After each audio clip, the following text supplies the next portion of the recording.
السلام عليكم ورحمة الله وبركاته. ازيكم حبايبي؟ عاملين ايه؟ ان شاء الله النهارده هنعمل الكبده بالبقسماط، الكبده بالفيجيتار.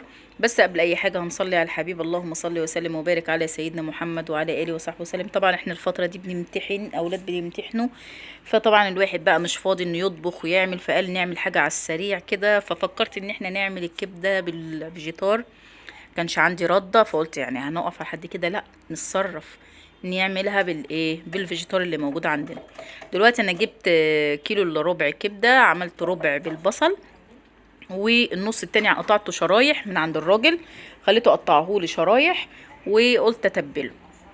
انا دلوقتي ادي الكبده اللي احنا عملناها، اللي هي طبعا الكبده ما تغسليهاش بميه عشان ريحتها ما تبقاش زفره، لا، بحبه خل وليمون. انا كده عملت مع الكبده زي ما قلت لحضراتكم، دقيت فص توم حلوين، فصين توم مع كمون وحوايج وفلفل اسود ورق لوري وملح، ورحت حاطه معاهم معلقه خل. وهدلق الخل دلوقتي في الاخر، هحط الخل في الاخر، وهحط معاهم ليمونه طبعا، هقلبهم كويس مع بعض، ونسيب الكبده تتبل في التلاجة لحد ما ايه، ما وقت ما تحبي تعمليها. زي ما انتم شايفين كده، انا حطيت معلقه الخل، هقلبها كويس، وحطيت لها الملح اهو، هقلبها بقى واخليها تتبل كويس، وبعد ما تتبل هشيلها في التلاجة. بعد كده بقى هنبتدي ان احنا نشوف اللي هيتعمل معاها. انا طبعا زي ما انتم شايفين كده قلبتها كويس، وهبتدي ان انا ايه اشيلها. طبعا تتقطع، مش هتعرفي تقطعيها زي ما بيقطعها اللي هو الجزار، خليه يقطعها لك شرايح. خلاص انا كده عملتها، اشيلها في التلاجة، وابتدي ان انا ايه اطلعها بقى، ان احنا ايه نبتدي نشتغل بيها. مش عايزه اقول لكم ريحتها تجنن، متنسوناش هنا بقول لكم متنسوناش بلايك. خلاص انا كده طلعتها، خلاص ان انا هشتغل بيها دلوقتي. هبتدي ان انا احط عليها البضايه، واقلبها كويس، واحط مع البضايه حبه فلفل اسود، واقلبها كويس، وابتدي ان احنا نعملها بالفيجيتار على طول.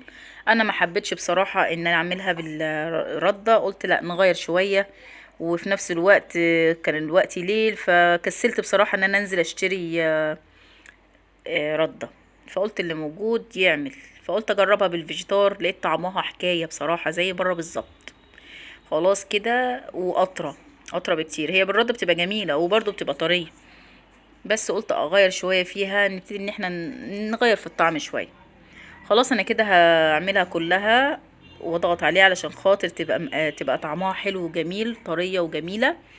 وهوريها لكم ان شاء الله بعد ما نخلصهم هيبقوا عاملين ازاي. انا كده خلصتهم خلاص. هبتدي دلوقتي ان انا اقليهم على الزيت، طبعا يكون سخن، علشان الكبده ما ينفعش ان انت تحطيها على نار بارده علشان ما تتهرش منك. ابتدي ان انا احطها على نار سخن. طبعا انا عملت الكبده التانية، قطعت بصلايه وقرن فلفل حراق، وقليتها عملتها بالزيت، ما رضيتش اعملها بسمنه. زي ما انتم شايفين كده، ادي الكبده شكلها يجنن ازاي، شكلها مذهب وطعمها ملهاش حل. هوريكم شكلها دلوقتي لما اقطعها اهو. دلوقتي هقطع لكم واحده اوريكم شكلها عامل ازاي. زي ما انتم شايفين كده اهي. هنا بقطعها اوريها لكم، شايفين تتقطع جميله، طعمها كان جميل قوي. طبعا انا بحط لو عندك الورق بتاع المطبخ طبعا، فانا حطيت الورق دوت، قلت احطه يصفي. زي ما انتم شايفين كده. خلاص هبتدي دلوقتي اني اخلصها كلها وارصها في الطبق بتاعنا. وهنا برضو كنت بحمر بطاطس، فطلعت البطاطس برضو معاها. هنا بنتي اللي كانت بتصور، فمش عارفة كانت بتركز على الحتة التانية خالص. اهو هنا خلاص انا كده حطيتها في الطبق وظبطت.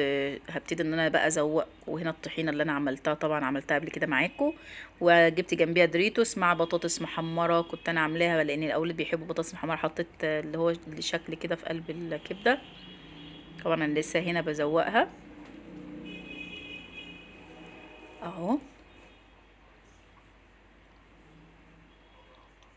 وادي البطاطس. هبتدي ان انا احط بقى الكبده اللي انا عملتها بالبصل والفلفل. طبعا ما رضيتش اعملها بسمنه، قلت لا هعملها خفيفه عشان تبقى حلوه في السندوتشات اهي. شايفين شكلها؟ مش عايزه اقول لكم ريحتها كان جميل جدا، وطعمها كان اجمل. زي ما انتم شايفين كده.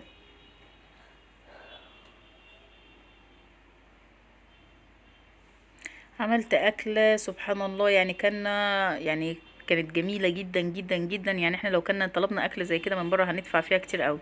وبشكل دوت خلصت خلاص، قدمتها كده بالطريقه دي وحطيت حواليها دريتوس.